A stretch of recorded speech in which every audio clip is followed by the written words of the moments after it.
The Dreams of Ghosts and Indians, a novel by Preston Jacobs, available in paperback and ebook.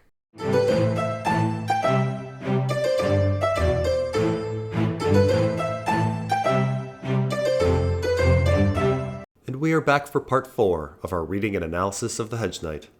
In normal times, the meadow served as a commons for the folk of Ashford Town across the river. But now it was transformed.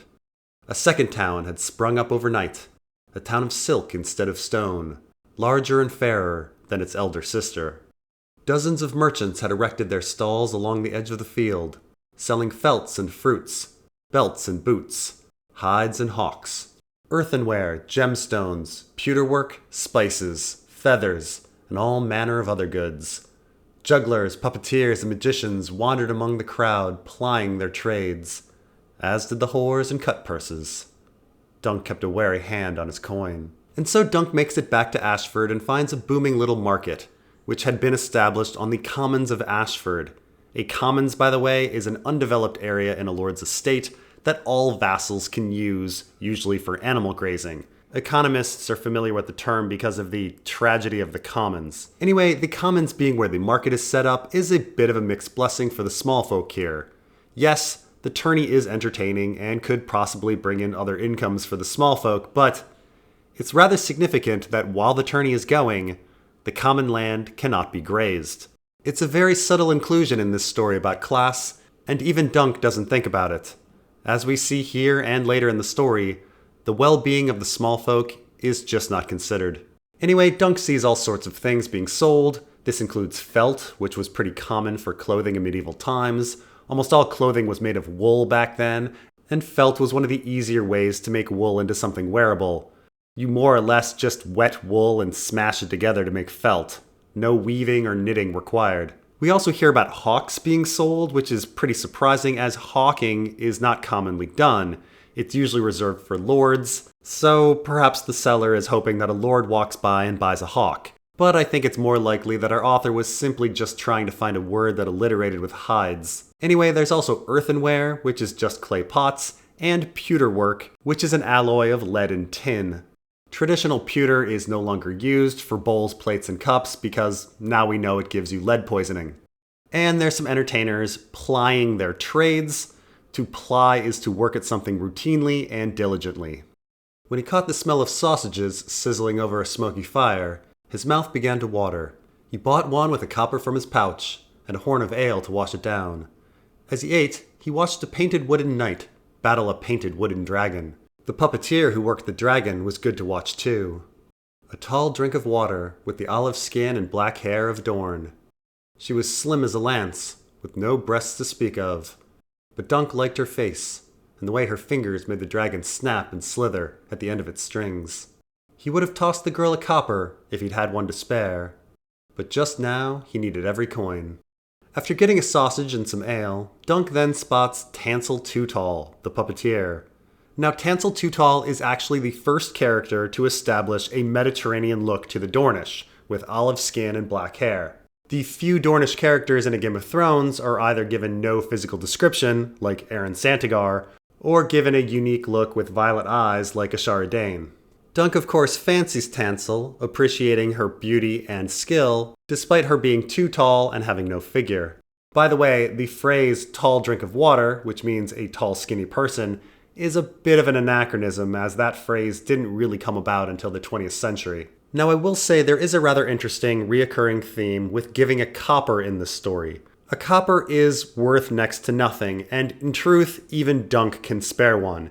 He later needs to buy armor that costs 800 stags, and he does almost no haggling. He's being penny-wise, pound-foolish, and later he actually feels bad about this and gives Tansel 2 coppers to make up for the fact that he didn't give a copper here. But let's also remember that a copper is what Dunk tried to give Egg for caring for his horses. Egg certainly didn't need the copper, but would Egg have followed Dunk had Dunk not given the copper? And Dunk says that Arland would often spend his last copper on an apple for his horse. Giving a copper is more about the action of giving than it is the value of the copper. It's a thank you of sorts, like buying someone a beer or giving someone flowers. And near story's end, a copper is all Dunk pays for Steely Pate's work on his shield. Steely Pate could have given the shield to Dunk for free, but he asks for the copper so that there's still kindness exchanged between them. Now I will say that the theme of puppeteering is an interesting one in the story. This is a story about prophecies, which in Ice and Fire we know are sent by actors.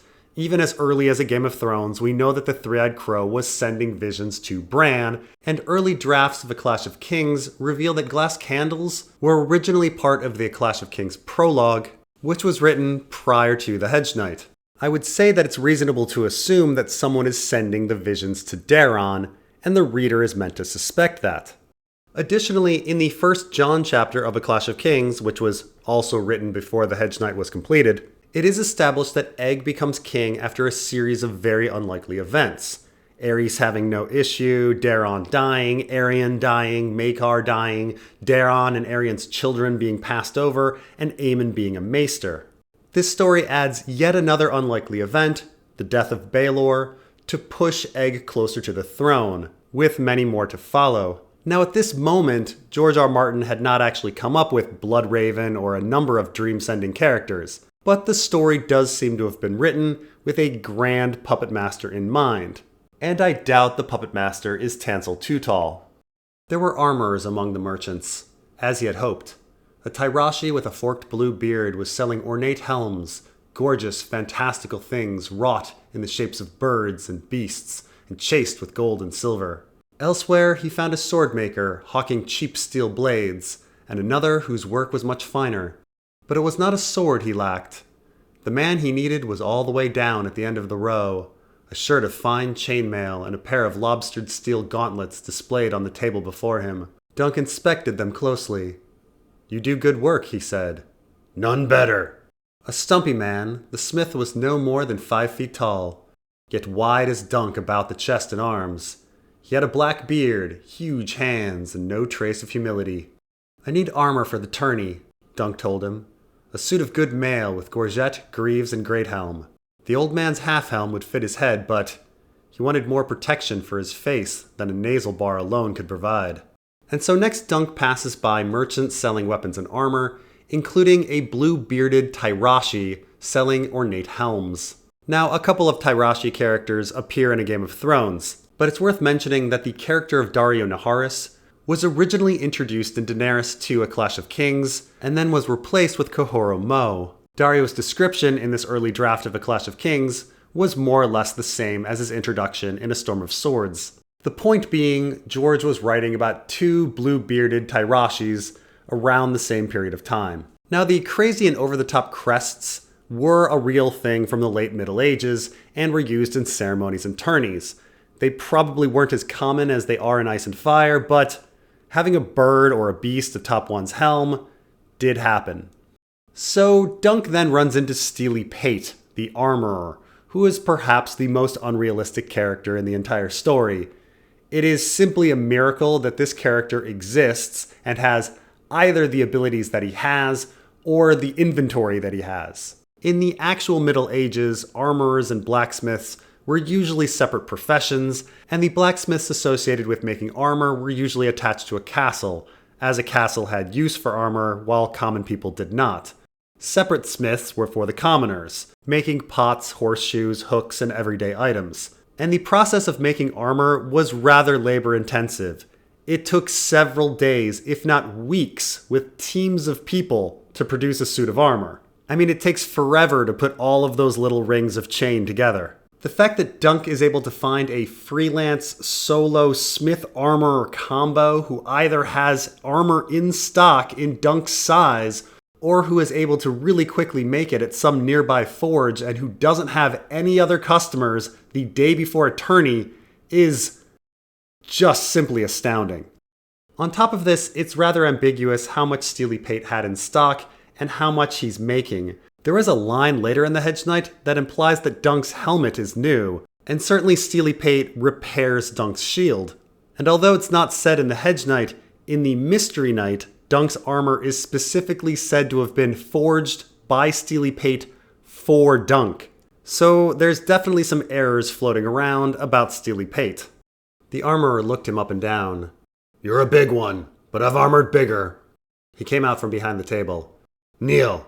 I want to measure those shoulders. Aye, and that thick neck of yours. Dunk knelt. The armorer laid a length of knotted rawhide along his shoulders, grunted, slipped it about his throat, grunted again. Lift your arm. No, the right. He grunted a third time. Now you can stand. The inside of a leg, the thickness of his calf, and the size of his waist elicited further grunts. I have some pieces in me wagon that might do for you, the man said when he was done. Nothing pretty with gold nor silver, mind you. Just good steel, strong and plain. I'll make helms that look like helms, not winged pigs or queer foreign fruits. But mine will serve you better if you take a lance in the face. And so next Steely Pate gets Dunk's measurements to see if he has some armor that might fit him. And, well, again we enter some territory of religious symbolism. You see, in this rather gratuitous scene, Dunk kneels. Now let's keep in mind that our author didn't need to show Dunk getting measured. And he didn't need to have Steely Pate be 5 feet tall. And even though Steely Pate is 5 feet tall, he could still definitely reach Dunk's shoulders and neck. And even if he couldn't reach Dunk's shoulders and neck, the guy would logically have a stool sitting about. Keep in mind, I'm a really tall guy and I've been measured plenty. No one has ever made me kneel. And so we must face that it's a significant moment that Dunk kneels. Now in a story sense, yes, this shows Dunk's humility. What lord or even knight would kneel before a commoner like Steely Pate? In muddy grazing lands filled with animal crap to boot. Dunk's submission is a significant reveal to Pate about who Dunk is, both in a vocational sense, he's not really a knight, and in a personal sense. He's humble and doesn't see himself as better than the common man. But also, we should remember that in the Bible, before his arrest, Jesus goes to the Gethsemane Garden at the Mount of Olives and kneels before God.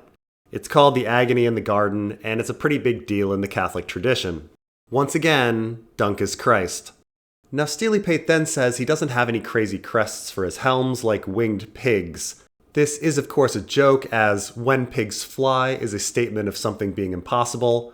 Much later in A Dance with Dragons, our author reuses this joke with the character of Clayton Suggs, who indeed has a flying pig for his sigil. But of course, our author had no notion of that character when he wrote this. Steely Pate is also against making sigils with queer foreign fruits on them. I can't actually think of any foreign fruits that a Westerosi would think looks weird. Oranges, apricots, pomelos, pomegranates, they just don't look that weird. They're just balls. And the truly weird looking ones like bananas or dragon fruits are not the types of fruits that are ever found in our story. I mean, transportation is slow and fruit spoils, so I don't know how anyone in Westeros is familiar with foreign fruit. Maybe Steely Pate just really hates House Dalt? That's all I want, said Dunk. How much? 800 stags, for I'm feeling kindly. 800? It was more than he had expected. I could trade you some old armor, made for a smaller man. A half-helm, a mail hauberk. Steely Pate only sells his own work, the man declared. But it might be I could make use of the metal. If it's not too rusted, I'll take it and armor you for 600. Dunk could beseech Pate to give him the armor on trust, but he knew what sort of answer that request would likely get. He had traveled with the old man long enough to learn that merchants were notoriously mistrustful of hedge knights, some of whom were little better than robbers. I'll give you 2 silvers now, and the armor and the rest of the coin on the morrow. The armorer studied him a moment. 2 silvers buys you a day. After that, I sell me work to the next man.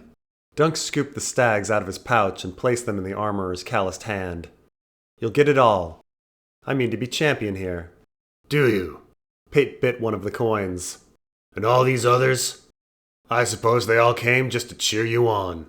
And so here Dunk does a little bit of bargaining and gets his armor for 600 stags and Arlen's old armor. Now, we are never told in all of Ice and Fire the conversion for various denominations of money. And in fact, there probably isn't a fixed conversion. The values probably float based on the value of the metal. Video games and Dungeons and Dragons make people think that conversions were standardized in the Middle Ages, but in reality, it was rarely the case from metal to metal. In fact, the largest piece of evidence that there's no fixed conversion rate in Westeros is that later in the story Dunk receives some dragons that have been shaved around the edges, and he receives compensation. implying that the values are in fact determined by the metal weight and not any standardized conversion. That said, in medieval England, 240 silver pennies were equivalent to 1 Tower pound. Now, that was all silver, but the number 240 is interesting, as later in the story, Dunk sells his horse for 750 silver stags and receives 3 gold dragons and some silver change. That means in this story, the exchange rate is somewhere between 250 stags to a dragon and 188 stags to a dragon. So 240 is somewhere in the ballpark. And much, much more in the ballpark than our own history, where the exchange rate between silver and gold during the Middle Ages was about 12 to 1. And this is a good place to stop. We will see you in part 5.